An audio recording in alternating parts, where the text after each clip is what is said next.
এজন্য আল্লাহ তাআলা বলছেন ইন্না বাতশা রাব্বিকা লাশাদীদ,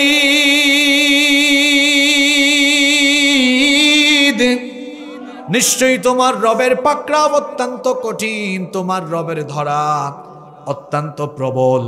তিনি যখন ধরেন কিভাবে ধরেন? কোরআন বুঝার একটা মজা হলো কোরআনের এক আয়াতের তাফসীর অন্য আয়াতের মধ্যে পাওয়া যায়। আমার আল্লাহ যখন ধরেন কেমন করে ধরেন, তার ধরার ধরনটা কেমন হয়?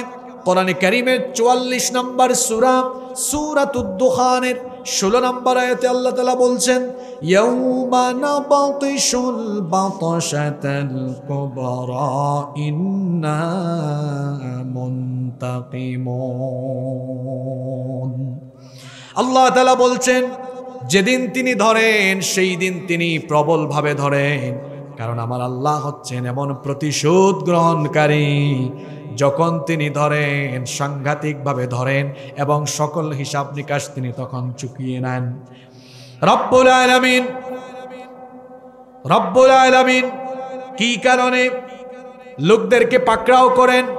কখন আল্লাহ তাআলা মানুষকে পাকড়াও করেন, কখন আল্লাহ তাআলা মানুষকে ধরেন? মানুষ যখন সীমা লঙ্ঘন আরম্ভ করে, আল্লাহর সাথে নাফরমানি শুরু করে, মানুষ যখন অধ্যত আর অহংকারের বহিঃপ্রকাশ ঘটায়, ফাসাদ ঘটায়, বিপর্যয় ঘটায়, তখন ওই বিপর্যয় সৃষ্টিকারী মানুষের উপরে জুলুমকারী জালিমদেরকে যিনি পাকড়াও করেন, গলার আওয়াজ বড় করে সবাই বলেন তিনি কি? এজন্য রব্বুল আলামিন কোরআনুল কারীমের 89 নম্বর সূরা সূরাতুল ফজরের 11 নম্বর আয়াত থেকে বলছেন আল্লাযীনা তাগাউ ফিল বিলাদি ফাআকসারু ফীহাল ফাসাদ ফাসাব্বা আলাইহিম রাব্বুকা সাওতা আযাব ইন্না রাব্বাকা লাবিল মিরসাদ। আল্লাহ তাআলা বলছেন, আল্লাহ তাআলা কাদেরকে ধরেন? আল্লাযীনা তাগাউ ফিল বিলাদ, যারা দেশের মধ্যে জনপদের মধ্যে সীমা লঙ্ঘন করে, বেশি পরিমাণ বাড়াবাড়ি করে, অধ্যত করে, অহংকার করে, ফাআকসারু ফীহাল ফাসাদ, এবং যারা ফাসাদ সৃষ্টি করে, সন্ত্রাস সৃষ্টি করে, বিপর্যয় সৃষ্টি করে, এদেরকে যিনি পাকড়াও করেন, এদেরকে যিনি ধরেন, গলার আওয়াজ বড় করে বলেন তিনি কি? তিনি যখন ধরেন তার ধরার ধরনটা কেমন হয়? আল্লাহ বলছেন ফাসাব্বা আলাইহিম রাব্বুকা সাওতা আযাব,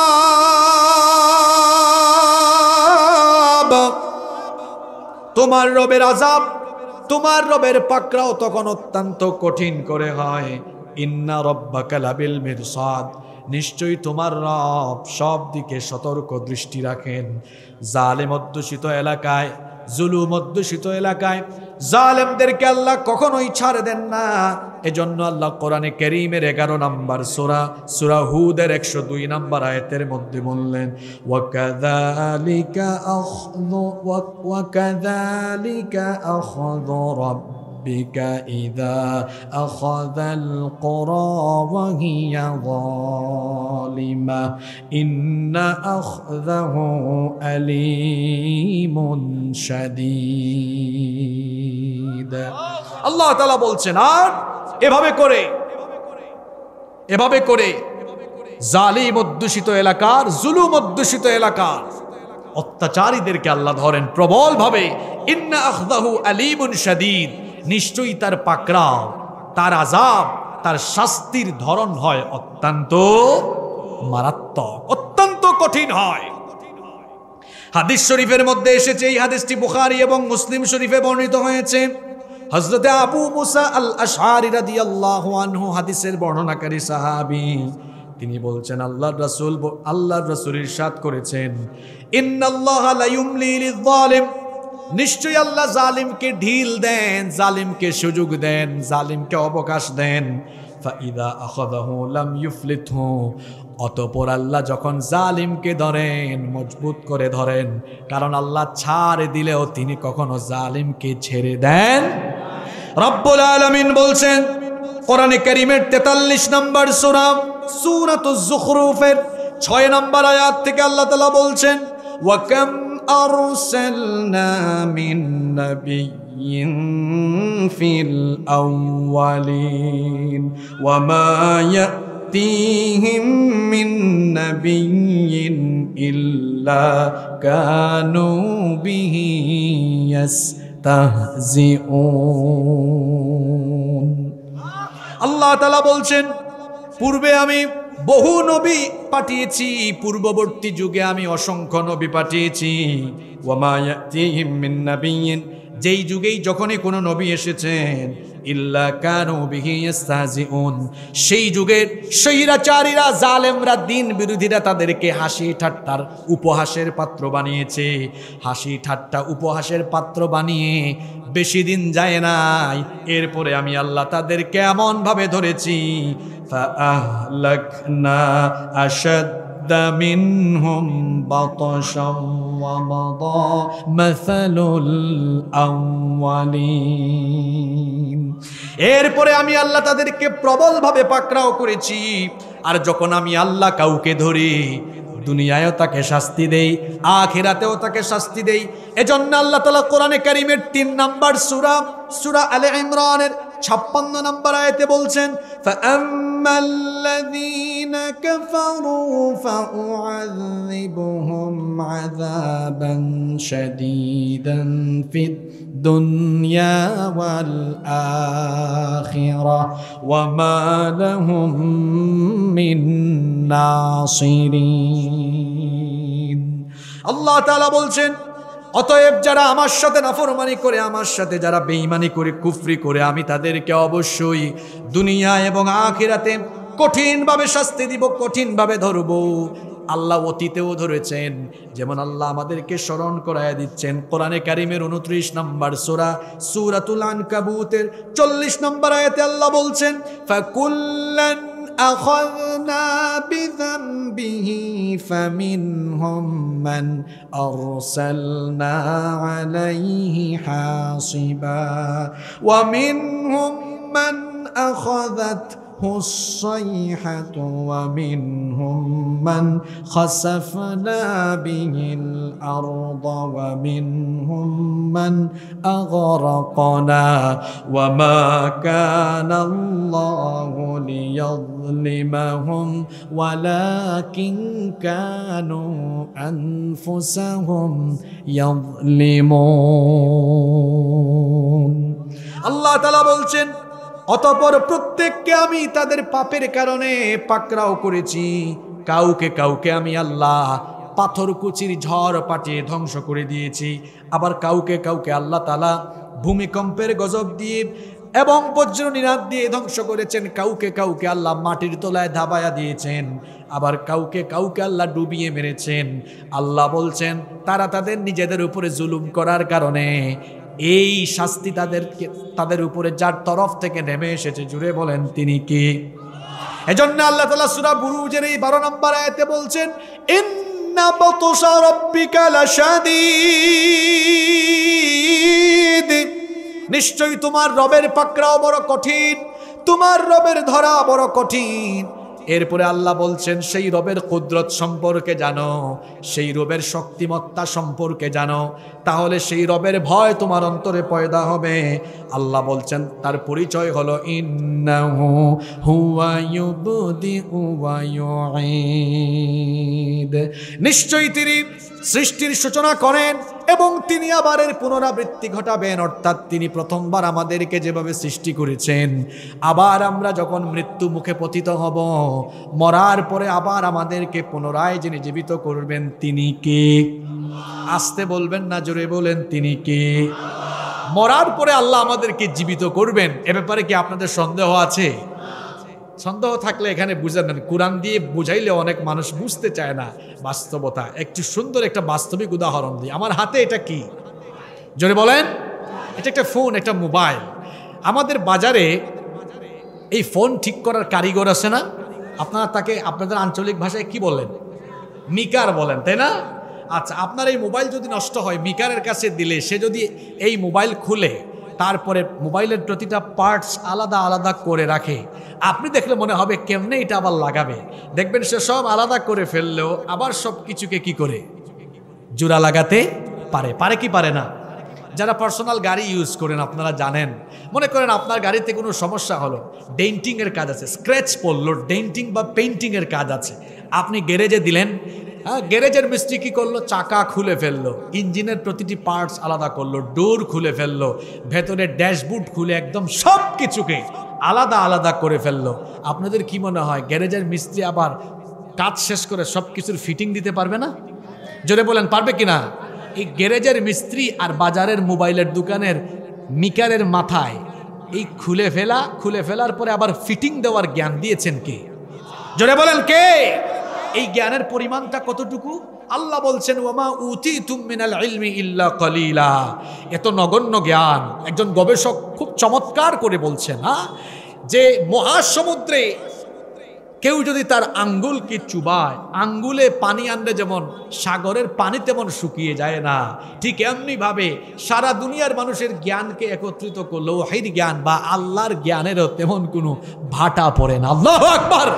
খুব ক্ষুদ্রতর জ্ঞান দেওয়া হয়েছে, অল্প জ্ঞান পায়া আপনি যদি একটা মোবাইল খুলে পার্টসগুলো আলাদা করে ফিটিং দিতে পারেন, তো আমার আপনার শরীরের পার্টস, হাত পা যা যা আছে আর কি, সব পচে গেলে, গলে গেলে, শেষ হয়ে গেলে এরপরে বুঝি এগুলাকে আবার ফিটিংস দিয়ে পুনরায় জীবিত করা মহান সর্বশক্তিমান আল্লাহর দ্বারা অসম্ভব।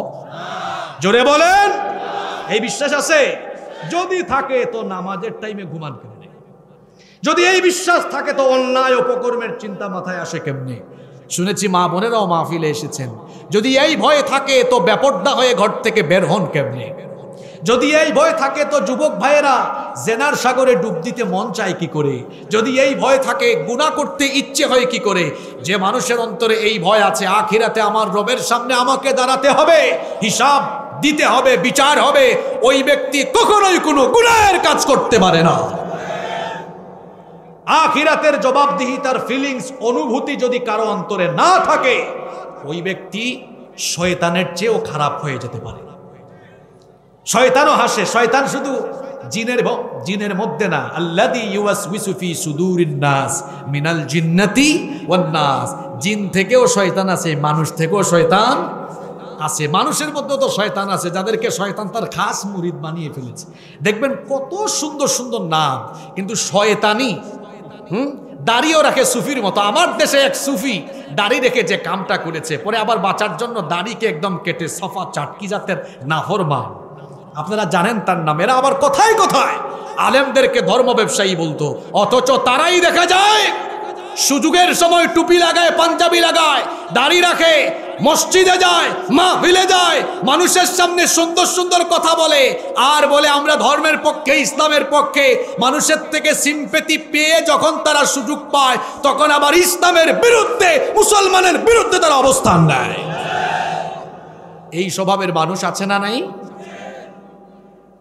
সম্মানিত ভাইয়েরা, বলছিলাম আখিরাতের জবাবদিহিতার অনুভূতির কথা। এই ভয় কারো অন্তরে থাকলে এই ব্যক্তি কোনোদিনও অন্যায় করতে পারে না। আপনারা ওমর রাদিয়াল্লাহু আনহুর নাম শুনেছেন। ওমর রাদিয়াল্লাহু আনহু নরম না গরম মানুষ? সবাই জানে তিনি খুব গরম মানুষ, কিন্তু তার অন্তরে ভয় কেমন, আল্লাহর ভয় কতটুকু ছিল। একটা ঘটনা আমি কি বলবো? ওমর রাদিয়াল্লাহু আনহু অর্ধ পৃথিবীর শাসনকর্তা, অর্ধ দুনিয়া শাসন করেছেন তিনি। একবার রাতের অন্ধকারে মোমবাতির আলো জ্বালিয়ে, সেই যুগেতে এরকম ইলেকট্রিক্যাল লাইট ছিল না, মোমবাতির আলো জ্বালিয়ে তিনি অফিসিয়াল কাজ করছেন। এমন সময় তার কিছু রিলেটিভ আসলেন দেখা করার জন্য, দরজায় নক করলেন। তিনি তাদেরকে ভেতরে ঢুকতে না দিয়ে থামিয়ে দিলেন, বললেন দাঁড়াও। থামিয়ে দিয়ে তিনি তার সামনে থাকা মোমবাতির আগুন ফু দিয়ে নিভিয়ে দিলেন, নতুন আরেকটা মোমবাতিতে আগুন জ্বালালেন। তারপর বললেন ওকে, এবার ঢুকতে পারো, কামেন। এরা ভেতরে যখন আসলো, তখন এরা কিউরিসিটি নিয়ে জানতে চাইলেন, আমিরুল মুমিনিন, আপনার সামনে তো মোমবাতি প্রজ্বলিত ছিল, সেটা নিভিয়ে দিয়ে আরেকটা কেন নতুন করে জ্বালালেন? আরেকটা জ্বালানোর তো কোনো প্রয়োজন ছিল না। তিনি বললেন প্রয়োজন ছিল বলে জ্বালিয়েছি। তোমরা আসার আগে রাষ্ট্রের টাকায়, জনগণের টাকায় কেনা মোমবাতির আলো জ্বালিয়ে রাষ্ট্রের কাজ, অফিসিয়াল কাজ করছিলাম। তোমরা আমার রিলেটিভ, এসেছো হয়তো ব্যক্তিগত কথা বলবা। চিন্তা করলাম রাষ্ট্রের টাকা, জনগণের টাকায় কেনা মোমবাতির আলো জ্বালিয়ে তোমাদের সাথে ব্যক্তিগত কথা আর আত্মীয় স্বজনের কথা বললে আমার আমার জনগণের আমানত নষ্ট হবে, রাষ্ট্রের সম্পদ নষ্ট হবে, আখিরাতে আল্লাহর দরবারে আমাকে আসামি হতে হবে। এই ভয়ে আমি জনগণের টাকায়, রাষ্ট্রের টাকায় কেনা মোমবাতির আগুন নিভিয়ে দিয়ে আমি নিজের টাকায় কেনা মোমবাতির আগুন জ্বালিয়ে তোমাদের সাথে ব্যক্তিগত আলাপ আর আত্মীয় স্বজনের হক আদায় করে কথা বলছি। আমার দেশের চিত্র, উপজেলার চেয়ারম্যান হয়ে যে গাড়িটা পায় তার 14 গোষ্ঠী ওই গাড়িতে উঠায়। কথা বুঝেন নাই? এই অনুভূতিটা আসে কখন? যে আমার জোহরের আগে লাশ হয়ে যাওয়ার সম্ভাবনা আছে না নাই? যুবকরা ভাবতেছে কি কোন হুজুর, আমার বয়স এখনো মাত্র 20। Keep in your mind, there is no serial of death. মৃত্যুর কোনো সিরিয়াল এসেছেন আগে, চলে যেতে পারেন সবার আগে। কেমন করে ঘুমাও তুমি, কেমন করে ঘুমাও তুমি, ফজর করে কাজা, এমন তো হতে পারে জোহরে জানাজা। হতে পারে কিনা? ফজর ছাড়বেন আর কখনো? জোরে বলেন, ফজর ছাড়বেন? যে ব্যক্তি ফজর কাজা করলো ওই ব্যক্তি শয়তানের গুলামি করে, শয়তানকে খুশি করে দিন আরম্ভ করলো। আর যে ব্যক্তি ফজর পরে দিন আরম্ভ করলো সে মহান রবকে খুশি করে প্রাণবন্ত মন নিয়ে, একটা পবিত্র মন নিয়ে, অন্তর নিয়ে দিনের কাজ আরম্ভ করলো। সুবহানাল্লাহ। আমরা পবিত্র মন নিয়ে দিন শুরু করব, পরে ইনশাআল্লাহ। আমার দেশে ওয়াজ মাহফিলে মানুষ বেশি আর নামাজে মানুষ। আমার নবীর মসজিদ ছিল কাঁচা, মুসল্লি ছিল পাকা, আর এখন মসজিদ হয়ে গেছে পাকা কিন্তু মুসল্লির অভাবে মসজিদ পড়ে থাকে ফাঁকা। নামাজের খবর নাই। এমনকি বহু ওয়াজ মাহফিলের শ্রোতা এশার নামাজও পড়ে না, আবার মাহফিলে প্রধান বক্তার ওয়াজ শুনে, রাত 1টা পর্যন্ত ওয়াজ শুনে বাড়ি যায়, ফজরের নামাজ আদায় করে না, কাজা করে। আপনি এত ওয়াজ শুনে কি হবে যদি আপনার নামাজের আমল ঠিক না থাকে? এজন্য আমি অনুরোধ করব, আখিরাতের ভয় অন্তরে লালন করুন। দেখি বলেন তো, বিচার দিবসে আল্লাহ হাক্কুল্লাহ, আল্লাহর হক, হাক্কুল ইবাদ, বান্দার হকের বিচার করবেন। সর্বপ্রথম আল্লাহর হকের হিসাব হবে, আর সেই হিসাব শুরু হবে কোন জিনিস দিয়ে? জোরে বলেন, জোরে বলেন। তো প্রথম প্রশ্ন আপনাদের কমন পড়ছে না আনকমন? এটা যারা নামাজ পড়েন তাদের তো কমন, যারা পড়ে না, আদায় করে না, আনকমন কোয়েশ্চেন সিলেবাসের বাইরে চলে আসছে। সিলেবাস ঠিক করেন। সিলেবাস তো দেওয়াই আছে। সিলেবাস কি? সিলেবাস হচ্ছে কদ আফলাহাল মুমিনুন আল্লাযীনা হুম ফি সলাতিহিম খাশিউন। এরপরে বলেছেন কয়েক আয়াত পরে, ওয়াল্লাযীনা হুম আলা সালাওয়াতিহিম ইউহাফিজুন। Successful indeed are the believers, those who humble themselves in their prayer.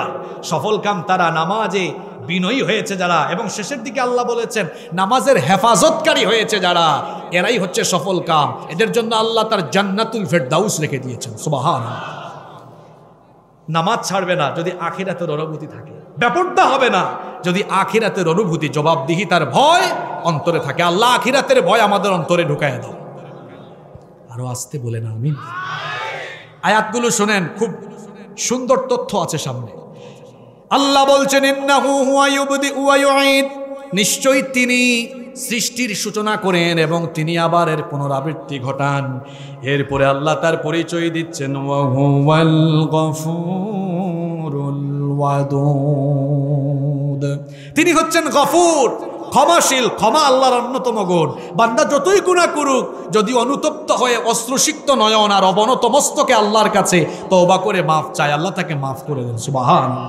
শুধু তাই নয়, তিনি গফুর, পাশাপাশি ওয়াদুদ, তিনি প্রেমময়, স্নেহশীল। তিনি যখন কাউকে ক্ষমা করেন, তিনি তাকে স্নেহ করেন, তিনি তাকে ভালোবাসেন। সুবহানাল্লাহ।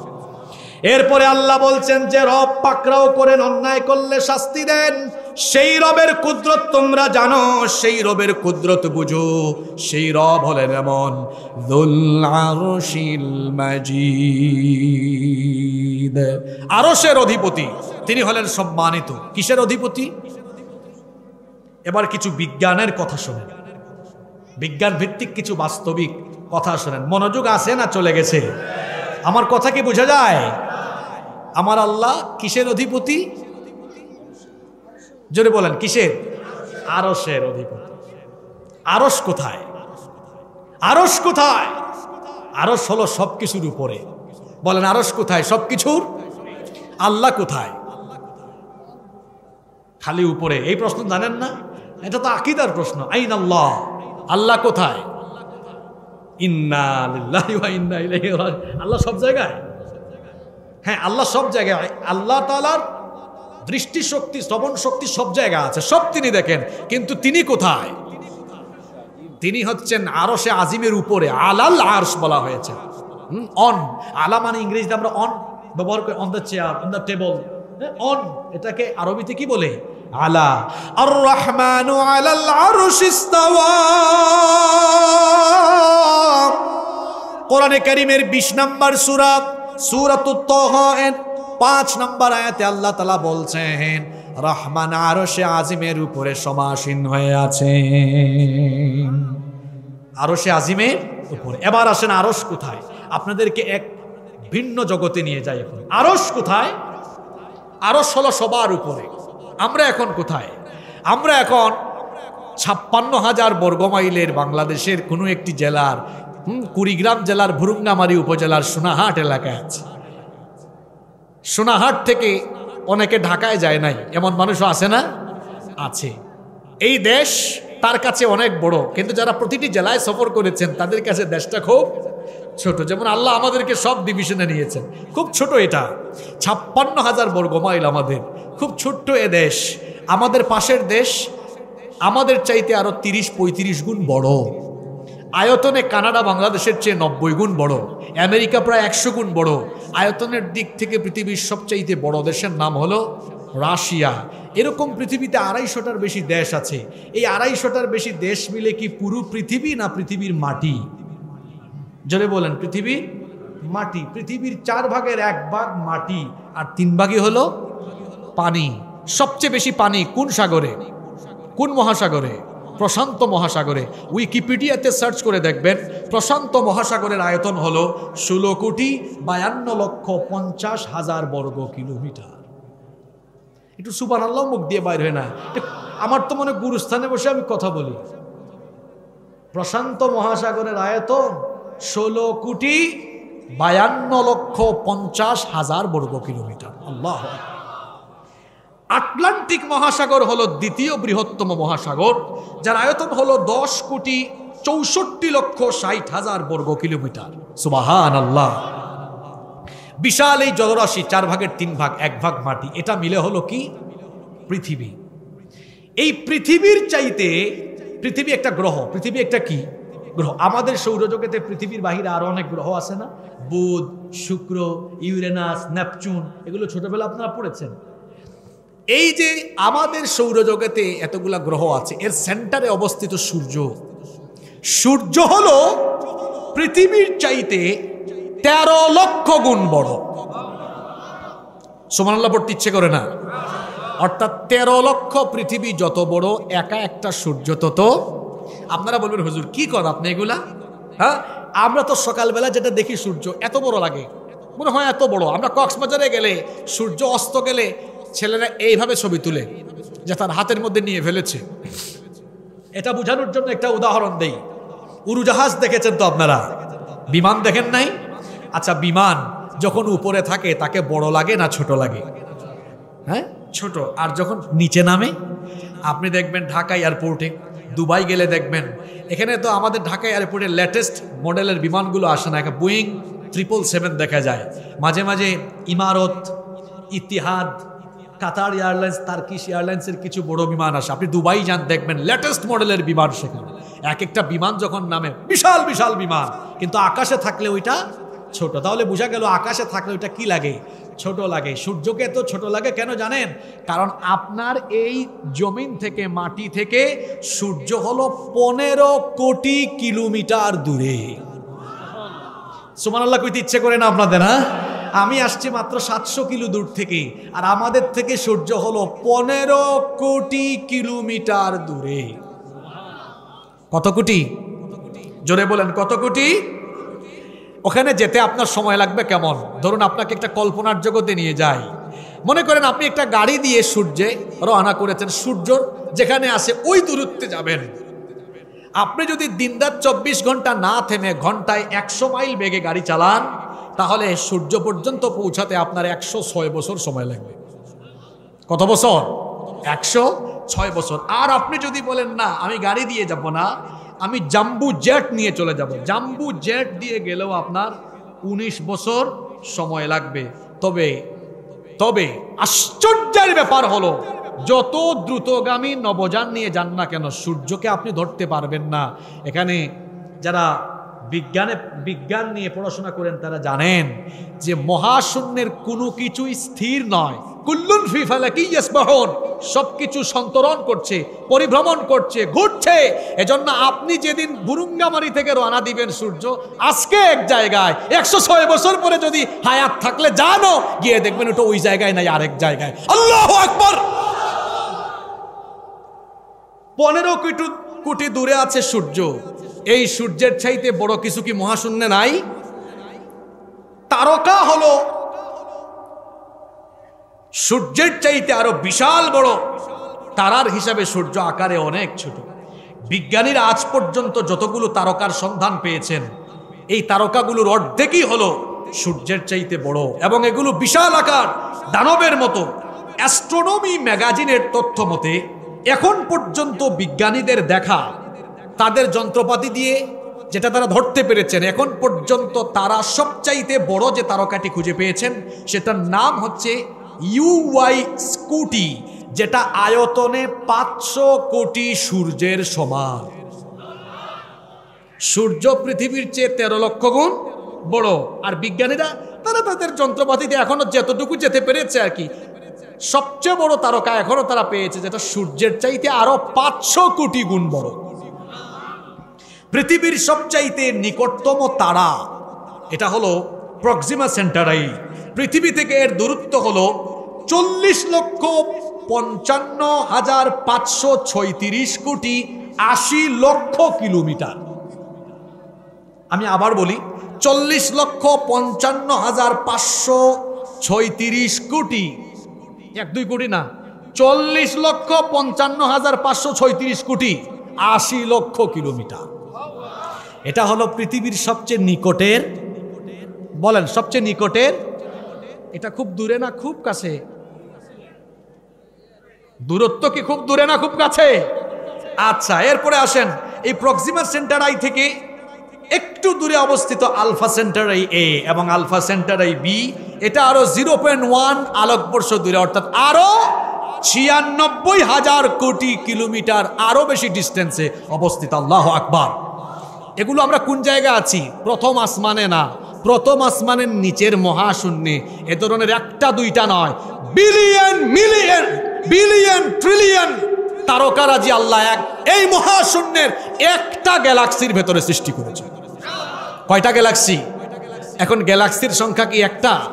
বিজ্ঞানীরা বলেছেন এখন পর্যন্ত আমাদের তথ্য মতে পৃথিবীতে 2 লক্ষ কোটি পরিমাণ গ্যালাক্সির সন্ধান তারা মহাশূন্যে পেয়েছে। কত লক্ষ কোটি? 2 লক্ষ কোটি। আসেন কোথায়? এখনো প্রথম আসমানের উপরে না নিচে? এটা হলো প্রথম আসমানের মহাশূন্য, এরপরে প্রথম আসমান, এরপরে দ্বিতীয় আসমানের মহাশূন্য, এরপরে দ্বিতীয় আসমান। দ্বিতীয় আসমানের তুলনায় প্রথম আসমান এত ছোট, সাহারা মরুভূমিতে হাতের আংটি যেমন তুচ্ছ, দ্বিতীয় আসমানের তুলনায় আল্লাহর প্রথম আসমান ততটুকু তুচ্ছ। তারপরে তৃতীয় আসমানের মহাশূন্য, তারপরে তৃতীয় আসমান, তারপরে চতুর্থ আসমান। আসমান কয়টা? আল্লাযী খালাকা সাবআ সামাওয়াতিন তিবাকা। আল্লাহ পবিত্র কোরআনে বলেছেন 7 স্তরে আমি এটাকে সাজিয়েছি। তারপর চতুর্থ আসমান, পঞ্চম আসমানের মহাশূন্য, পঞ্চম আসমান, ষষ্ঠ আসমানের মহাশূন্য, ষষ্ঠ আসমান, সপ্তম আসমানের মহাশূন্য, তারপরে সপ্তম আসমান। সুবহানাল্লাহ। দেখছেন ভুরুঙ্গামারি থেকে কই উঠলাম? 7 আসমানের পরে আছে সিদরাতুল মুনতাহা, লাস্ট বর্ডার। এরপরে আছে লা জামানা ওয়ালা মাকান, যেখানে সময় এবং স্থানের কোনো ভ্যালু নাই। এরপরে হচ্ছে কুরসি। কার কুরসি? জোরে বলেন, কার কুরসি? এই কুরসি কত বড়? আয়াতুল কুরসির মধ্যে আল্লাহ বলেছেন ওয়াসিআ কুরসিয়ুহুস সামাওয়াতি ওয়াল আরদ, 7 আসমান আর জমিনকে এই কুরসি পরিব্যাপ্ত করে আছে। সুবহানাল্লাহ পড়বেন না? আল্লাহর কুরসি এটা আবার কি? হাদিসে এসেছে, ইবনে আব্বাস রাদিয়াল্লাহু আনহু বর্ণনা করেছেন, আল কুরসিয়্যু মাউদিউল কদামাইন, কুরসি হচ্ছে মহান আল্লাহর কুদরতি 2 কদম রাখার জায়গা। সুবহানাল্লাহ পড়েন। আপনারা এতদিন জানতেন কুরসি আল্লাহর চেয়ার, আল্লাহ মনে হয় ওখানে বসেন। না না না, আল কুরসিয়্যু মাউদিউল কদামাইন, কুরসি হচ্ছে মহান আল্লাহর 2 কদম রাখার স্থান। আল্লাহু আকবার। এই কুরসি কত বড় শুনেন, কুরসি কত বড়। আল্লাহর কুরসি হলো মাসসামাওয়াতুস সাবউ ফিল কুরসি ইল্লা কাদারাহিমা সাবআতিন উলকিয়াত ফি তুরস।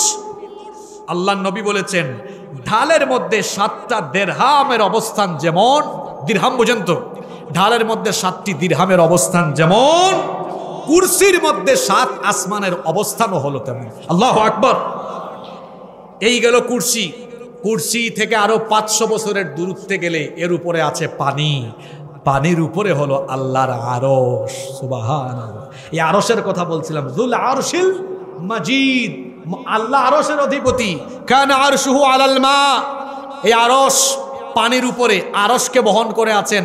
কিয়ামতের ময়দানে কোরআনে কারীমে এসেছে, আল্লাহ তাআলা বলছেন ওয়ায়াহমিলু আরশা রাব্বিকা ফাওকাহুম ইয়াউমা ইদিন 8 জন ফেরেশতা আল্লাহর আরশকে বহন করে নিয়ে আসবেন। আল্লাহর নবী বলেছেন আরশ বহনকারী ফেরেশতা এরা কেমন শোনো। আল্লাহর নবী বলেছেন একজন আরশ বহনকারী ফেরেশতার বর্ণনা দেওয়ার ব্যাপারে আমাকে অনুমতি দেওয়া হয়েছে, আর ওই ফেরেশতার কান থেকে কাঁধ পর্যন্ত এই অংশের দূরত্ব হলো 700 বছর চলার সমান। সুবহানাল্লাহ পড়তে ইচ্ছে করে না আপনাদের? সেই আরশের উপরে আমার আল্লাহ সমাসীন আছেন। তাহলে সেই আল্লাহর কুদরত, সেই আল্লাহর শক্তিমত্তা কম না বেশি? আরো জোরে বলেন, কম না বেশি? সে আল্লাহ বলছেন আমার পাকড়াও, আমার ধরা বড় কঠিন, কারণ আমি আরশের অধিপতি, আমি সম্মানিত, আমার ক্ষমতা হলো এমন ফাআলুল লিমা ইউরিদ, তিনি যা চান তাই করতে পারেন। আমার আল্লাহর যা ইচ্ছা সেটা তিনি সাথে সাথে করতে পারেন।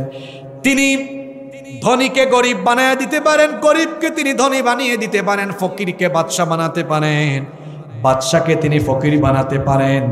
আমার আল্লাহ যদি চান ক্ষমতাসীন ব্যক্তিকে ক্ষমতাহারা করতে পারেন, আবার অসহায় ব্যক্তিকে ক্ষমতায় বসাতে পারেন কিনা? ইউসুফ আলাইহিস সালামকে তার 10 ভাইরা ষড়যন্ত্র করে চক্রান্ত করে অন্ধকার কুয়ার মধ্যে ফেলে দিয়েছিল। তারা ভেবেছিল সাঁতার না জানা ছোট্ট ইউসুফ অন্ধকারে কুয়ায় হয় মৃত্যুবরণ করবেন, অথবা কেউ তাকে উঠায়া গোলাম হিসাবে গ্রহণ করবেন। কিন্তু তাদের পরিকল্পনার ভিন্নতর কিছু ঘটে গেল। মহান আল্লাহ তার পরিকল্পনা আর কুদরত অনুযায়ী ইউসুফ আলাইহিস সালামকে সেখান থেকে উঠায়া অসহায় ইউসুফ নবীকে মিশরে ঢুকায়া দেওয়ার পরে একটা পর্যায়ে আল্লাহ তাকে মিশরের ক্ষমতার মালিক বানিয়ে দিলেন। তাহলে আমার আল্লাহ যাকে চান তাকে তিনি অসহায়ত্ব থেকে ক্ষমতায় বসাতে পারেন কিনা? আবার আল্লাহ যদি চান কাউকে ক্ষমতা থেকে নামায়া জেলখানার ভেতরেও ঢুকাতে পারেন কি পারেন না? দেখেন না এখন অনেকে জুতার বাড়ি খায়, ডিম খায়, ডিম মারে না পাবলিক? বলেন পারেন কিনা? আল্লাহ এটা পারেন কিনা? এখান থেকে একটা শিক্ষা নেন। এখানে রাজনীতি করেন কেউ থাকলে বুঝেন ভাই, বুঝে শুনে কইরেন। দেখেন অপব্যবহার করলে এই পরিণতি হয়। আর ছাত্র জনতা কিন্তু বাংলাদেশের সজাগ আছে, সামনের দিনে 2 নাম্বারই করার চিন্তা করেন না, নইলে কিন্তু পাবলিক এমন খেচা দিবে, এমন ছেঁচা দিবে আপনি কল্পনাও করতে পারবেন না। আমার আল্লাহর ক্ষমতা ফাআলুল লিমা ইউরিদ, যা চান তাই তিনি করতে পারেন। কি ক্ষমতা তার? রাতকে দিন বানিয়ে দেন, দিনকে তিনি রাত বানিয়ে দেন, সাগরকে নগর বানিয়ে দেন, আবার তিনি নগরকে সাগর বানিয়ে দিতে পারেন। তিনি যদি চান তাহলে তিনি কারো ক্ষতি করতে পারেন, আবার তিনি কারো ক্ষতি করলে কেউ তার উপকার করতে পারবে। আবার কারো যদি তিনি উপকার করেন, কল্যাণ করেন, কেউ তার অকল্যাণও করতে পারবে। এজন্য রব্বুল আলামিন কোরআনুল কারীমের 48 নম্বর সূরা সূরাতুল ফাতহের 11 নম্বর আয়াতের শেষাংশে বললেন, কুল ফামান ইয়ামলিকু লাকুম মিনাল্লাহি শাইআন ইন আরাদা বিকুম দাররান আও আরাদা বিকুম নাফআ বাল কানাল্লাহু বিমা তা'মালুনা খাবীরা। আল্লাহ তাআলা বলছেন, আপনি বলুন, ও নবী আপনি বলুন, আল্লাহ যদি কারো উপকার করতে চান তাহলে আল্লাহকে মোকাবেলা করে তার ক্ষতি করার তো সাধ্য কারো নাই। আবার আল্লাহ যদি কারো ক্ষতি করতে চান আল্লাহকে মোকাবেলা করে ওই ব্যক্তির কল্যাণ করার কোনো ক্ষমতাও দুনিয়ায় কারো। এরপরে আল্লাহ বলছেন, যে আল্লাহর এত ক্ষমতা, সেই সর্বশক্তিমান আল্লাহ, তিনি অতীতেও কি করেছেন শুনেন। হাল আতাকা হাদিসুল জুনুদি ফিরআউনা ওয়া সামুদ, আপনার কাছে কি ফেরাউন এবং সামুদের সৈন্যবাহিনীর খবর গিয়েছে? ফেরাউন এবং সামুদ জাতির সৈন্যবাহিনীকে যিনি ধ্বংস করে দিয়েছেন তিনি কে? আপনাদের মনোযোগ আছে নাকি শেষ করে দিব? আপনাদের এখানে ম্যানেজমেন্টটা আমার কাছে কেমন জানি লাগলো, আজকে শ্রোতারাও কেমন জানি লাগলো। কুড়িগ্রামে আমি আজকে নতুন না, গত 5 বছর ধরে আসি, কিন্তু এই প্রথম ব্যতিক্রমী কোনো এলাকা পেলাম। আমি কুড়িগ্রামে যেখানে এসেছি খুব মনোযোগী মানুষ পেয়েছি, এখানে একটু অমনোযোগ অব্যবস্থাপনা লক্ষ্য করেছি। এত টাকা খরচ করে মাহফিলের আয়োজন করা হয়, আপনারাও কষ্ট করে আসেন। কালকে যদি নিজের বিবি বউ বলে, কি গো কি জেনে আসছো, কিছু তো কইতে পারবেন না, তখন কিছু মেসেজ নিয়ে যান। এখানে কোরআন হাদিসের বাইরে কোনো কথা হচ্ছে? কিচ্ছা শুনবেন নাকি? কিচ্ছাও জানি আমি খুব ভালো, কিন্তু এটা তো কিচ্ছার কোনো মাহফিল না, এটা নাম দিয়েছেন তো তাফসীরুল কোরআন মাহফিল। কিচ্ছা মাহফিল হলে নাম দিতে হবে কিচ্ছা মাহফিল, শুধু গল্প হবে, হাসি ঠাট্টা হবে। আল্লাহর কোরআন থেকে কথা হচ্ছে, মনোযোগ আছে তো? হাল আতাকা হাদিসুল জুনুদি ফিরআউনা ওয়া সামুদ, ফেরাউন এবং সামুদের সৈন্যবাহিনীর খবর কি আপনার কাছে পৌঁছেছে? এখানে 2 জাতির কথা বলা হচ্ছে, একটা হলো ফেরাউন তার জাতির কথা, আর একটা কার কথা? ফেরাউনের সাথে আল্লাহ কি করেছে। কুরআন বুঝার মজা হলো এক আয়াতের তাফসীর অন্য আয়াতে আছে। ফেরাউনের বাহিনীর সাথে আল্লাহ কি করেছেন? কোরআনে কারীমের 10 নম্বর সূরা সূরা ইউনূসের 90 নম্বর আয়াত থেকে আল্লাহ বলছেন, ওয়াজাওয়াজনা বিবানি ইসরাঈলাল বাহরা ফাআতবাআহুম ফিরআউনু ওয়া জুনুদুহু বাগায়াও ওয়া আদাওয়া। আল্লাহ তাআলা বলছেন, আর বনি ইসরাইলকে আমি সাগর পার করে দিলাম, আর সীমালঙ্ঘন এবং অধ্যতপূর্ণ আচরণ নিয়ে ফেরাউনের বাহিনী তাদের পিছু ধাওয়া করেছিল। আল্লাহ মুসা নবীকে বললেন, তোমার উম্মত নিয়ে মিশর ছেড়ে তুমি চলে যাও। মিশর ছেড়ে তারা যখন হিজরত করছিলেন, এই খবর যখন ফেরাউন আর তার বাহিনীর কানে গেল, তারাও রওনা করলো। ওইদিকে মুসা নবী তার উম্মত নিয়ে যেতে যেতে লোহিত সাগরের সামনে চলে গেলেন, আর পেছন দিক থেকে ফেরাউনের বাহিনী এসে তাদেরকে যখন ধরে ফেলার উপক্রম হলো, মুসা নবীর উম্মত তখন বললেন, ওগো আল্লাহর নবী মুসা, কোথায় আমাদেরকে নিয়ে যাচ্ছেন? সামনে সাগর, সামনে গেলেও এখন মরণ, পিছনে ফেরাউনের বাহিনী, পিছনে গেলেও এখন হবে মরণ। মুসা নবী তখন বললেন, কাল্লা, কখনো নয়, ইন্না মাইয়া রাব্বি সায়াহদিন, নিশ্চয়ই আমাদের সাথে যিনি আছেন তিনি কে? সেই রব আমাদেরকে পথ দেখাবেন। আল্লাহ বললেন, মুসা তোমার হাতের লাঠি দিয়ে আঘাত করো। তিনি যখন আঘাত করলেন, সাগরের মাঝখান দিয়ে একটা নয় 12টা রাস্তা তৈরি করে দিলেন কি? মুসা নবী তার উম্মত নিয়ে সাগর পার হয়ে গেলেন। ফেরাউন এসে দেখলো সাগরের মাঝখান দিয়ে রাস্তা, সে তখন তার বাহিনীকে বলল, চলো চলো আমরাও এই রাস্তা দিয়ে পথ অতিক্রম করে মুসা এবং তার অনুসারীদেরকে ধরবো। যেতে যেতে যেতে যেতে তারা যখন ঠিক সাগরের মাঝ বরাবরে পৌঁছালো, পরিণতি কি হলো আল্লাহ পরের অংশে বলছেন, হাত্তা ইদা আদরাকাহুল গরক ক্বালা আমানতু আন্নাহু লা ইলাহা ইল্লাল্লাযী আমানাত বিহি বানু ইসরাঈল ওয়া আনা মিনাল মুসলিমিন। সাগরের মাঝ বরাবরে যখন পৌঁছালো, মাঝখানের রাস্তা এটাকে ভ্যানিশ করে দিলেন কে? জোরে বলেন। পানির অপর নাম আল্লাহ, চাইলে এর অপর নাম মরণ হয়ে কি যেতে পারে না? আল্লাহ তাআলা মাঝখানের রাস্তাকে ধ্বংস করে দিলেন। এখন ফেরাউন আর তার বাহিনীকে সাগরের মাঝখানে পানিতে নাকানি চুবানো খাওয়াচ্ছেন কে? হাত্তা ইদা আদরাকাহুল গরক, যখন সে ডুবে যাচ্ছিল, ক্বালা, সে বলল, আমানতু আন্নাহু লা ইলাহা ইল্লাল্লাযী আমানাত বিহি বানু ইসরাঈল, সেই আল্লাহর উপর ঈমান আনলাম, সেই ইলাহের উপর ঈমান আনলাম যার উপরে বনি ইসরাঈল ঈমান এনেছে। আল্লাহ, আমি ঈমান আনছি, ভালো হয়ে গেছি আমি। আল্লাহ বললেন, আল-আন, এখন তো সময় হয়েছে, ওয়াকাদ আসাইতা ওয়া কুনতা মিনাল মুফসিদিন।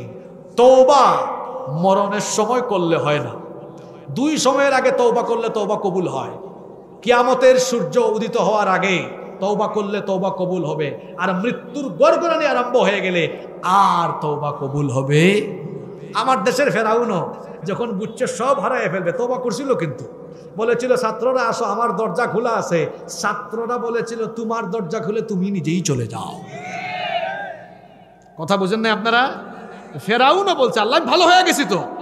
আল্লাহ বলেন, আল-আন, এখন, ওয়াকাদ আসাইতা ক্বাবলু, ইতিপূর্বে তুই আমার অবাধ্য হয়েছিলে, সব ধরনের সন্ত্রাসী কাজ তুই পরিচালনা করেছিলে। ওয়া কুনতা মিনাল মুফসিদিন, তুই সন্ত্রাসী ছিলে। এখন আর তোরে ছাড় দেওয়া হবে। আল্লাহ বললেন, রাখ, তোরে কেমনে ধ্বংস করি দেখ। ফালইয়াউমা নুনাজ্জিকা বিবাদানিকা লিতাকুনা লিমান খালফাকা আয়া, তোর জান আমি কবজ করব ঠিক, কিন্তু তোর দেহখানাকে কিয়ামত পর্যন্ত রেখে দিব, যাতে করে তোর পরবর্তীতে কিয়ামত পর্যন্ত তোর মতো স্বৈরাচারেরা পরিণতি কি হয় তোকে দেখে যেন শিক্ষা নিতে পারে। হাল আতাকা হাদিসুল জুনুদি ফিরআউন ওয়া সামুদ, ফেরাউন এবং সামুদের খবর কি আপনার কাছে পৌঁছেনি? ফেরাউনের বাহিনীকে শেষ করে দিয়েছেন কে? বাকি থাকলো কোন জাতি? সামুদ জাতি।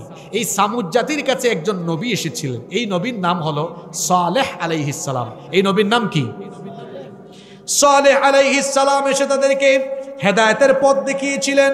কোরআনুল কারীমের 41 নম্বর সূরা হামিম আস-সাজদা এর 17 নম্বর আয়াতে আল্লাহ বলছেন, ওয়া আম্মা সামুদ ফাহাদাইনাহুম ফাস্তাহাব্বুল আমা আলাল হুদা ফাআখাযাতহুম সারিকাতুল আযাবাল হুনি বিমা কানু ইয়াকসিবুন।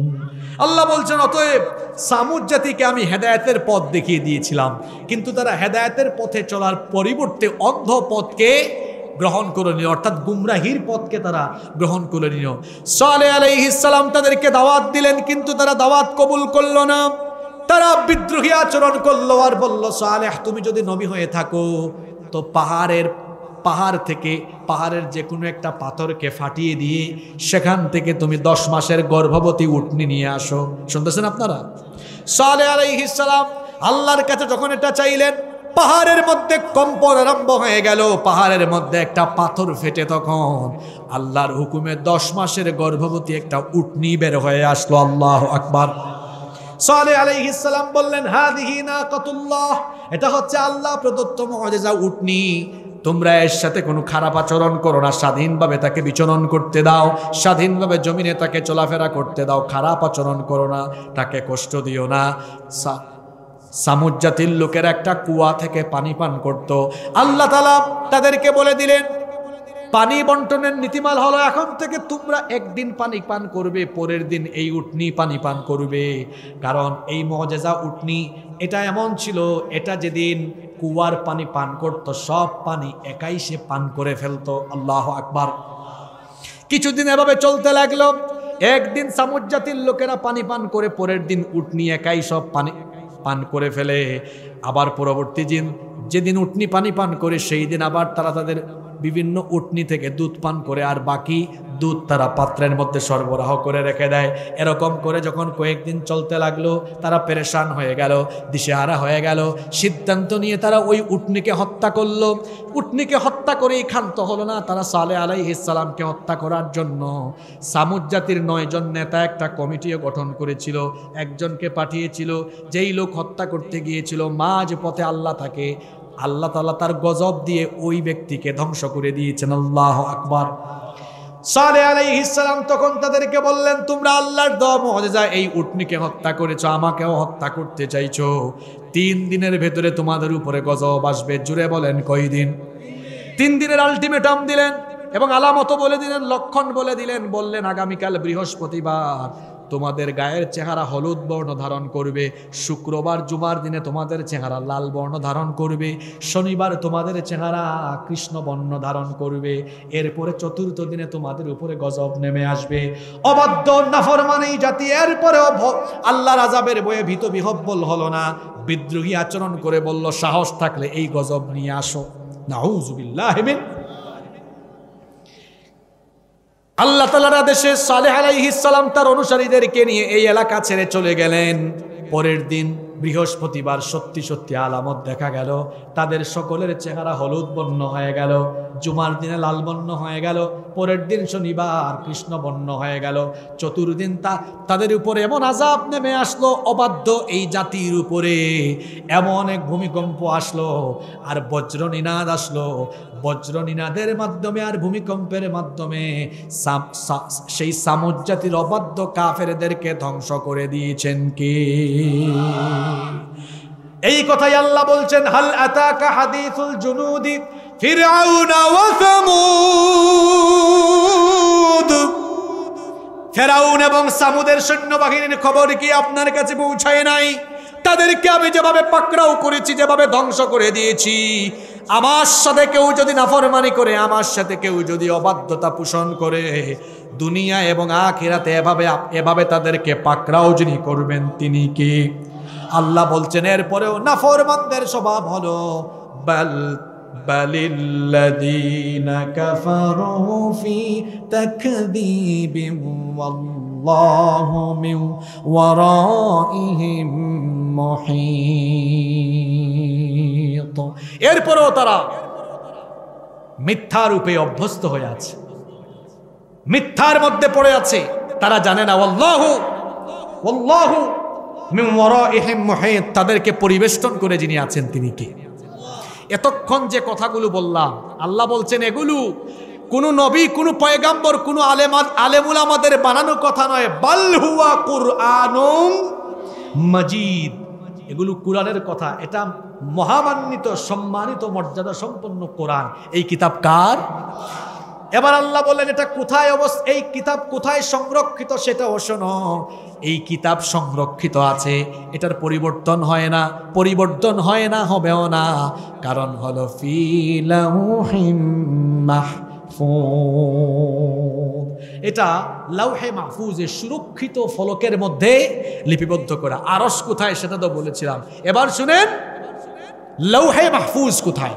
আল্লামা ইমাম ইবনে কাসির রাহিমাহুল্লাহ তার তাফসীর ইবনে কাসিরের ভেতরে খুব সুন্দর বর্ণনা দিয়েছেন। এরকম কোন মুফাসসির বলেছেন আল্লাহর আরশের ডান পাশে লাউহে মাহফুজ অবস্থিত, এবং এটি এমন একটি সুরক্ষিত ফলক যেখানে পৃথিবীর সূচনা লগ্ন থেকে নিয়ে ধ্বংস হওয়ার দিন পর্যন্ত যা যা হবে সেই ফলকে সুরক্ষিত করে সবকিছু লিপিবদ্ধ করে রাখা হয়েছে। তাও সুবহানাল্লাহ মুখ দিয়ে বের হয় না। মনে থাকবে গো আপনাদের কথা, এই ভুরুঙ্গামারিতে আসার আগে আমি খুব হিসাব নিকাশ করে আসবো, কারণ গুরুস্থানের মুর্দা এরা। এতক্ষণ এত কথা বললাম, শুনলেন না। কাল পরশু একটু ইউটিউব বাজায় শুনেন যে হুজুর 1 ঘন্টা কি বলে গেল। আমার স্যার এখানে বক্তব্য রেখেছিলেন যে কিছু কিছু এলাকায় পাওয়া যায় বকাউল্লাহ আর সুনাউল্লাহ। তো এখানে আমি হয়েছি বকাউল্লাহ, আপনারা হয়েছেন সুনাউল্লাহ। বকলাম, আপনার শুনলেন, কিন্তু বুঝাউল্লাহ নাই। বকাউল্লাহ আর সুনাউল্লাহ হইলে হবে না, এর পাশাপাশি বুঝাউল্লাহ হইতে হবে। বুঝাউল্লাহ বুঝেন নাই? একটু বুঝে শোনা যাবে। এই কোরআন এর বাড়ি কোথায়? জোরে বলেন, এর বাড়ি কোথায়? লাউহে মাহফুজে সুরক্ষিত ফলকে। তাইলে বলেন এই কিতাব পরিবর্তন কাটছিট করার কোনো সুযোগ আছে? জোরে বলেন, কোনো সুযোগ আছে? কথায় আছে শেষ ভালো যার সব ভালো তার। চমৎকার কিছু তথ্য আমি শেষের দিকে শেয়ার করি। এই কোরআন আল্লাহ হেফাজত করছেন। কে হেফাজত করছেন? আল্লাহ বলছেন ইন্না নাহনু নাযালনা যিকরা ওয়া ইন্না লাহু লাহাফিযুন। নিশ্চয়ই কোরআন আমি নাজিল করেছি, আবার এর হেফাজতের দায়িত্ব আমি গ্রহণ করেছি। সুবহানাল্লাহ। হেফাজত কিভাবে করছেন? একদিকে এই কোরআনের সবটুকু লাউহে মাহফুজের মধ্যে লিপিবদ্ধ করা আছে, অন্যদিকে দুনিয়াতেও আমাদের কাছে যেটা আছে এটাও ১৫০০ বছর আগে নাজিল হয়েছিল, যেরকম নাজিল হয়েছে সেরকমই আছে নাকি কয়েকবার সংশোধন হয়েছে? কথা বলতে হবে। চিন্তা করেছেন ১৫০০ বছর আগে নাজিল হয়েছে আমাদের নবীজির উপরে, তখন যেমন ছিল এখনো তেমন আছে।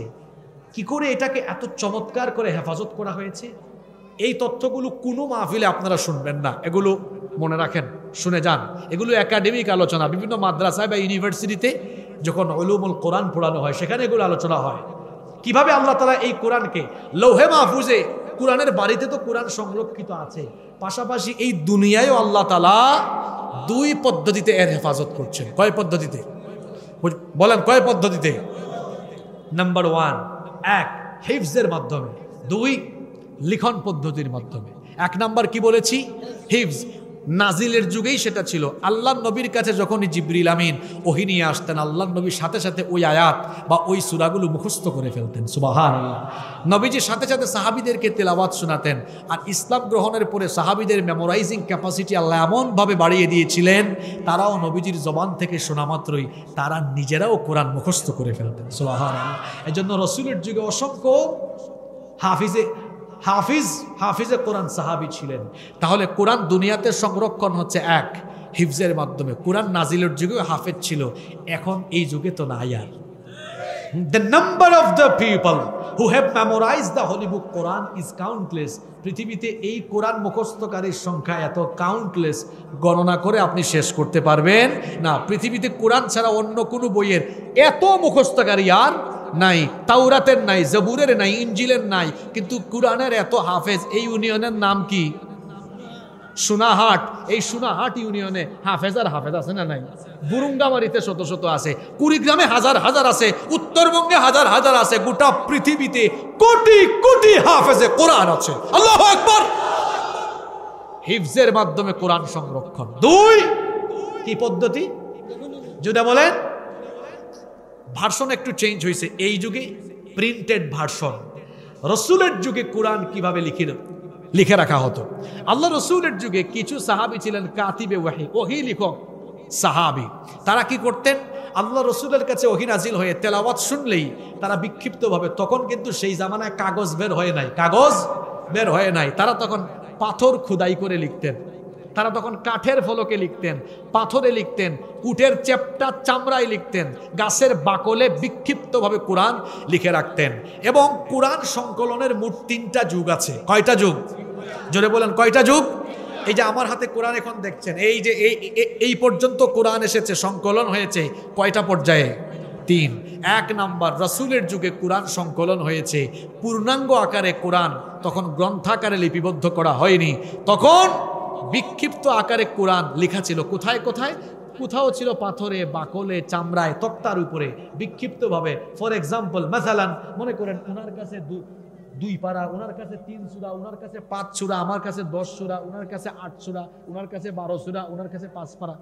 একজনের কাছে ছিল না, বিক্ষিপ্তভাবে বিভিন্ন জায়গায় ছিল। আপনারা বলবেন হুজুর তাহলে এগুলো মিলাইছেন কেমনে?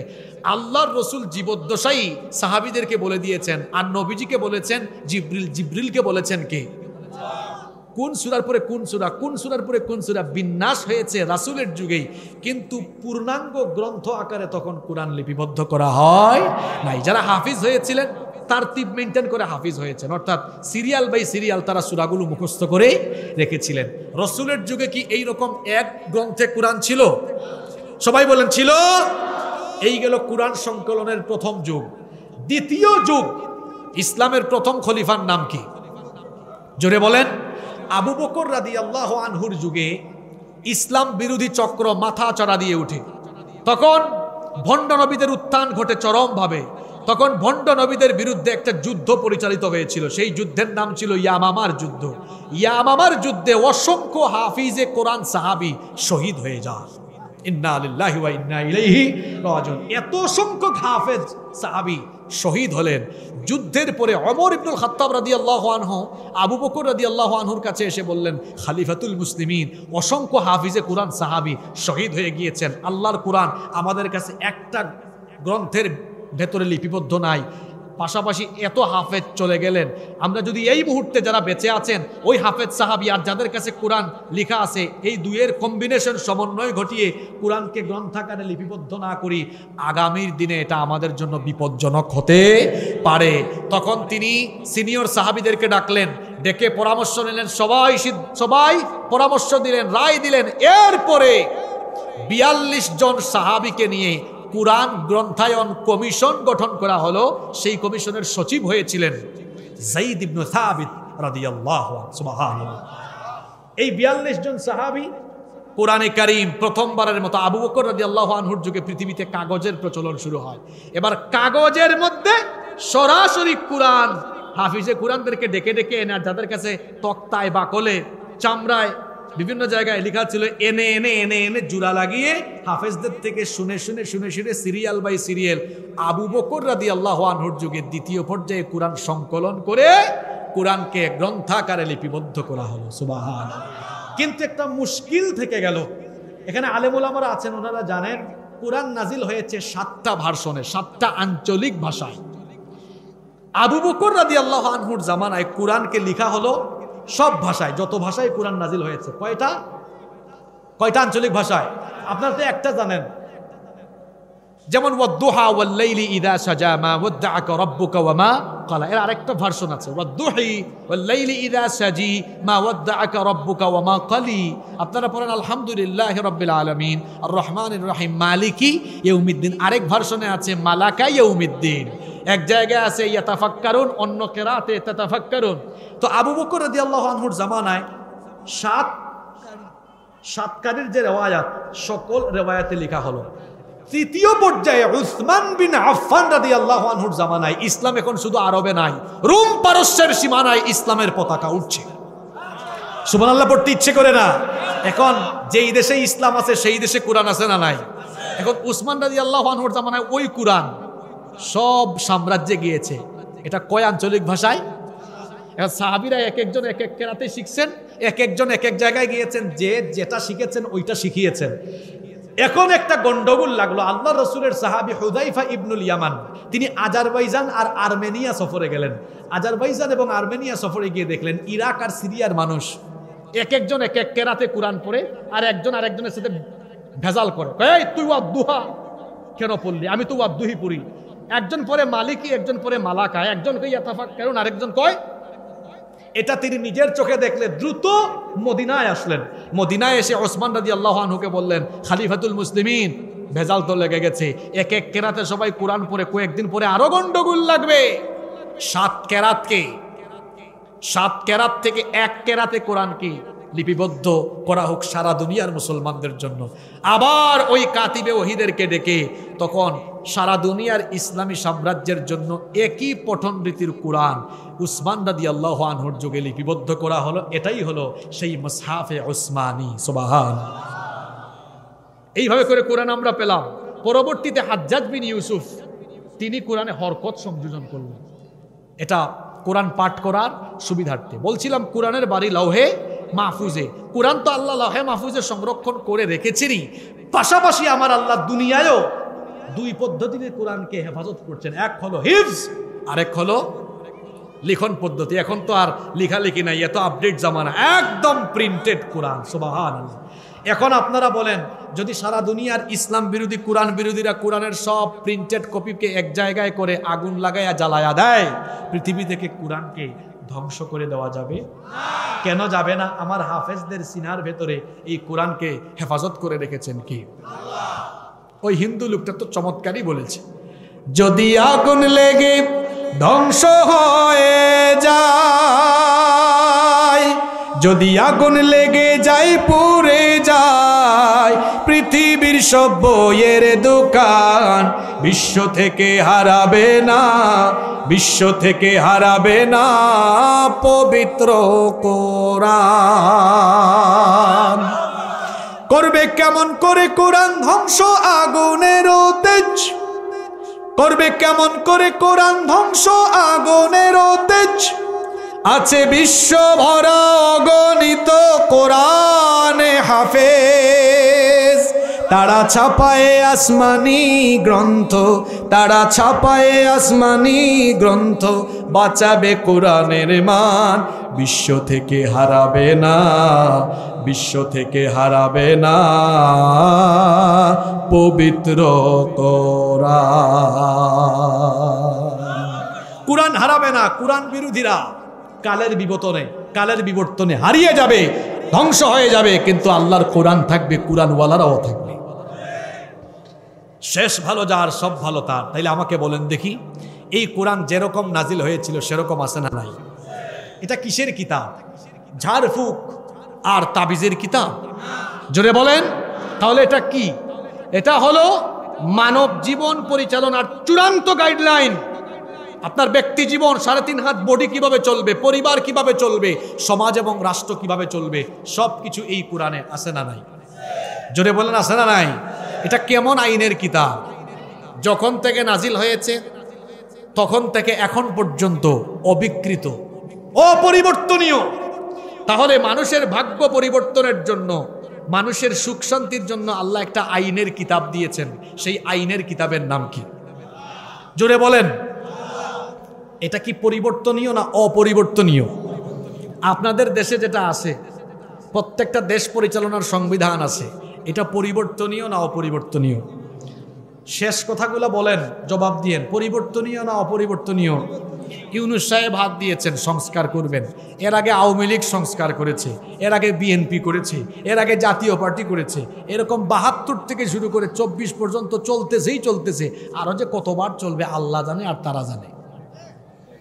আর সংশোধনের সময় কিভাবে সংশোধন করা হয়? যারা সংশোধন করে তারা তাদের নিজের স্বার্থ ঠিক রেখে সংশোধন করে। তাহলে বলেন, যেটা বারবার চেঞ্জ হয় আর নিজের স্বার্থের দিক খেয়াল রেখে পরিবর্তন হয়, এটা দিয়ে কি জনগণের ভাগ্যের পরিবর্তন হওয়ার সম্ভাবনা আছে? বুঝে যান। মনে করেন এই ভুরুঙ্গামারি পরিচালনার দায়িত্ব উনাকে দেওয়া হলো, বলা হলো আপনি চালান। উনি নিজের একটা আইন বানালেন যে ভুরুঙ্গামারিতে চুরি করলে এই শাস্তি, ডাকাতি করলে এই শাস্তি, জিনা করলে এটা আইন বানালেন। উনি তো আর চিরকাল থাকবেন না। এরপরে উনি আসলেন, আসার পরে উনার আগে যিনি আইন বানিয়েছিলেন উনি সেটা দেখে যেগুলা ভালো লাগলো ওইগুলা রাখলেন, যেগুলা ভালো লাগলো না সেগুলা কি দিলেন? বাদ দিলেন। উনি আসলেন, উনিও কাটছিট করলেন। আমি আবার আইসা দেখলাম যে আমার ক্ষমতার আগের জন যিনি করেছেন চুরির শাস্তি উনি দিচ্ছেন 6 মাসের জেল। আমার ডানে বামে তো আমার দলীয় লোকজন চুর বেশি। আমি বললাম চুরি করলে 1 মাসের জেল কমাই দিলাম, ক্ষমতা তো আমার কাছে আছে, পরিবর্তন করলাম। উনি আবার করলেন। তাহলে বোঝা গেল মানুষের তৈরি করা আইন যে যখন সুযোগ পায় তার নিজের মতো করে কি করে। জোরে বলেন। এবার আসেন আবার ওই জায়গায় চলে যান। উনাকে বললাম, বাবা আপনি চালান ভুরুঙ্গামারি, নিজে কোনো আইন বানাতে পারবেন না, আইনের কিতাব আমার কাছে আছে, সেটা কি? চালান। চালাইলেন। উনি কি এখান থেকে একটা বাদ দিতে পারবেন, লাগাইতে পারবেন? তারপরে উনি, তারপরে আমি, তারপর তিনি, তারপর উনি। ব্যক্তির পরিবর্তন হবে, আইনের পরিবর্তন কবে বুঝবেন আপনারা? বাংলাদেশে যদি এইভাবে ব্যক্তি আর দল সংবিধান বানিয়ে তারা নিজেরাই পরিবর্তন করে, আমি চ্যালেঞ্জ করলাম কিয়ামত পর্যন্ত মানুষের ভাগ্যের উন্নয়ন হবে না।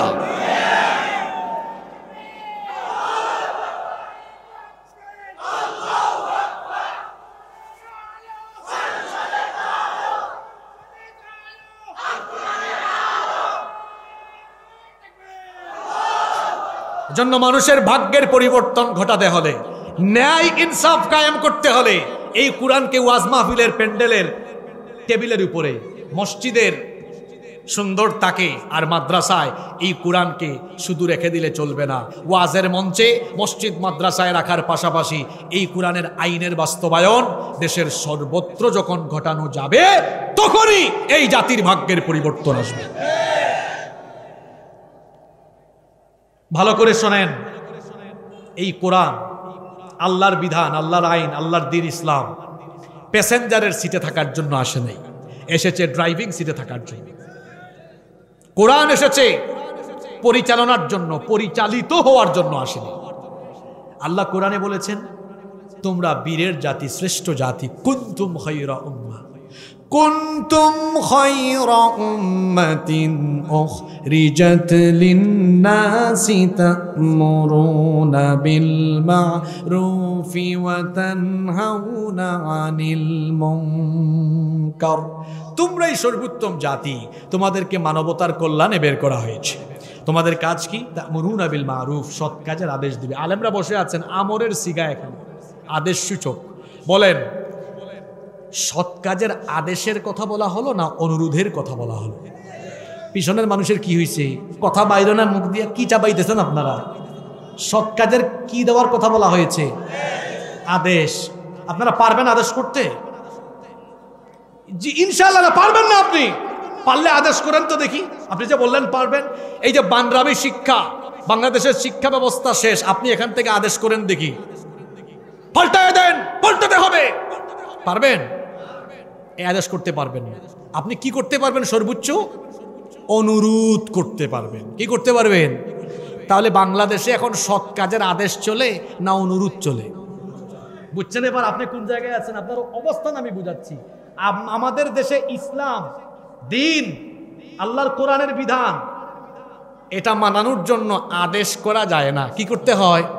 হ্যাঁ, কথা বলছেন না কেন? অনুরোধ করতে হয়। এখন আপনারা বলেন, আল্লাহ কোরআনে বলেছেন ইসলামের বিধানগুলো, মুসলমানরা কি সৎ কাজের অনুরোধ জানাবে না আদেশ করবে? তাহলে আদেশ করতে পারে না কেন? কারণ কোরআনকে, ইসলামকে আদেশের মাকামে তারা নিয়ে যেতে পারে নাই। তারা কোরআনকে রেখেছে, ইসলামকে রেখেছে মসজিদ, পার্লামেন্ট, সেক্রেটারিয়েট আর বঙ্গভবন।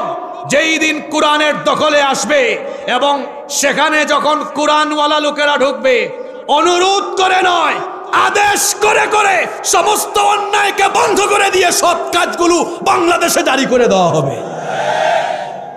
তাহলে কি বুঝলেন? অনুরোধ করে যা হয় না, আদেশ দিয়ে তা হয়। ওয়াজ করে যা হয় না, পাওয়ার দিয়ে তা।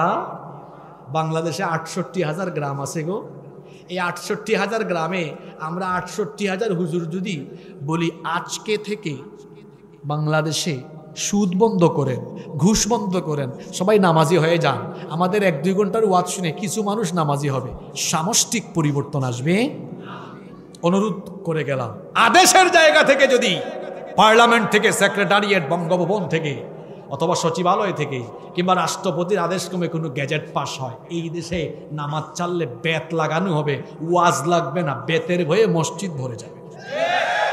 কি বুঝলেন আপনি? ওয়াজ দিয়ে যেটা হয় না। আল্লাহর রসুলের ইসলাম ছিল কি আর আপনারা বানাইলেন কি? আল্লাহর রসুল এই কোরআন মসজিদে যেমন রেখেছেন, ঝাড় ফুকেও কোরআন রেখেছেন, ঠিক তেমনি ভাবে মদিনার আদালত পরিচালনায় এবং মদিনার রাষ্ট্র পরিচালনায় আল্লাহর কোরআনের আইনের বাস্তবায়ন ঘটিয়েছেন। আর আপনারা আর তাবিজ, এতটুকুতেই শেষ। ও মা গো, কি মডারেট মুসলমান! এটাকে শুধু ওয়াজ মাহফিল, মসজিদ, মাদ্রাসায় সীমাবদ্ধ রাখলে হবে না। আমাদেরকে সিদ্ধান্ত নিতে হবে আল্লাহর জমিনে আল্লাহর দ্বীন বাস্তবায়নের জন্য, কোরআনের আইনের বাস্তবায়ন ঘটানোর জন্য বাংলাদেশের যেখান থেকে আদেশ হয়, আদেশের মাকাম পর্যন্ত আল্লাহর কোরআনকে নিয়ে যেতে হবে। কারা কারা রাজি আছেন? দুহাত তুলে আল্লাহকে দেখা।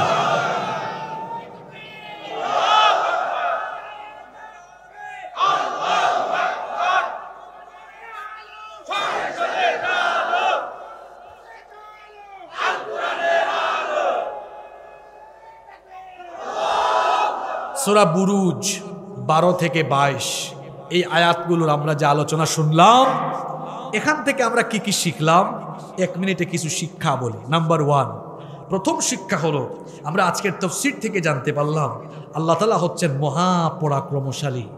তিনি হিসাব নিবেন, বিচার করবেন, তিনি যখন ধরবেন আর ছাড়বেন না। দ্বিতীয় যে শিক্ষাটা আমরা এখান থেকে নিলাম, ওই যে আল্লাহ বলেছেন তিনি ইউবদিউ ওয়া ইউঈদ, যেভাবে সৃষ্টির সূচনা করেছিলেন আবার পুনরাবৃত্তি ঘটিয়ে তোমাদেরকে জীবিতও করবেন।